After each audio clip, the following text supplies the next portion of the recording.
on Nigeria, just wanted to ask you, do you envisage U.S. boots on the ground? Could be. I mean, a lot of things I envisage, a lot of things. They're killing record numbers of Christians in Nigeria, that part of the world, very bad. They're killing the Christians. They're killing them in very large numbers. We're not going to allow that to happen. President Trump not ruling out sending U.S. troops to Nigeria as thousands of Christians are brutally massacred by Islamic terrorists. Trump's support earning rare praise from rapper Nicki Minaj, who thanked him in a public post for, quote, taking this seriously. U.S. Ambassador to the UN, Michael Waltz, followed up with an invite to the embassy to discuss the issue, to which Minaj said she would be honored. Ambassador Michael Waltz joins us now. Ambassador, thank you so much for being here. Yeah, thanks. For people who aren't aware, we're all hearing about the killings of Christians in Nigeria. How bad of a problem is it? Tell us what's happening. Oh, it's a horrendous problem, and you have to give President Trump a lot of credit. He's been on this religious freedom issue for quite some time. In fact, he was the first head of state, the first president ever to host an international religious freedom conference at the United Nations back in 2019. He designated then Nigeria as a country of particular concern. Guess what? The Biden administration lifted it.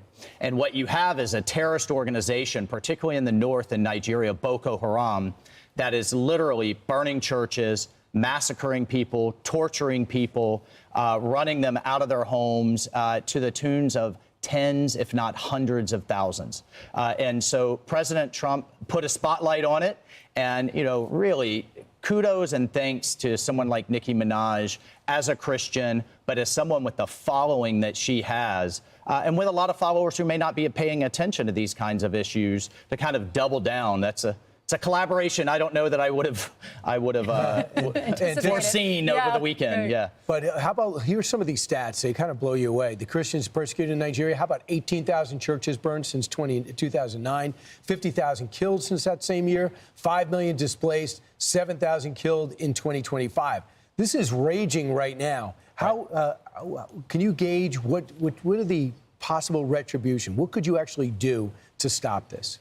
Well, I served in Nigeria when in my Special Forces unit in 2015. We provided them training. We were training their Navy SEALs on how to get after Boko Haram. We provide them arms and other types of security assistance. You helped rescue those ladies, the girls. Remember the girls, the 300 girls, and Ainsley, it is just heartbreaking and disgusting. The vast majority were sold as sex slaves and brides into these Islamist organizations like Boko Haram and ISIS. So we work a lot with the Nigerians, and what the president is saying is, I'm not going to put this as a back burner issue. This is an upfront issue, and Nigeria, you need to take it more seriously. Look, I mean, they've been fighting these insurgents, but it's been kind of up and down over the years. And again, when you have the Biden administration come in and say, this isn't important, we're going to lift that designation. UN? Remember when they did that with the Houthis? You know, Trump says they're terrorists, and Biden says no, they're not, and and then they're out of control. But why isn't there any moral clarity from the United Nations? You know, we don't see that when the Jews are being attacked. We don't see it when the Christians are being attacked. This is what they're supposed to be doing. Only when the Palestinians are attacked. Yeah, right. Well, by the way, Brian, where are all the protests on the streets and in our universities and elsewhere when you have hundreds of thousands of Christians? I'll get to that point, but just on the Christian persecution, 78 countries, 330 million Christians being persecuted around the world. It is the most persecuted religion across the Middle East and Africa and elsewhere. And to your point, relative silence from the international community. It is in the UN Charter as a basic human right. It's one of the things that Nicki Minaj is going to come over, and we're going to have her talk to the UN, talk to our experts, and actually hear from some of these pastors and others that have been so horribly persecuted. And I really welcome her engagement and her spotlight. What caused her engagement? Well, I think, one, it was President Trump only he can put a spotlight like he can on these issues. We're going kind of back and forth now. I'm not sure what actually got her to focus on this.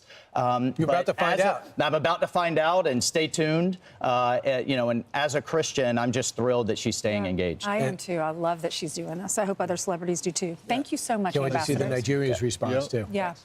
I'm Steve Doocy. I'm Brian Kilmeade. And I'm Ainsley Earhart. And click here to subscribe to the Fox News YouTube page to catch our hottest interviews and most compelling analysis.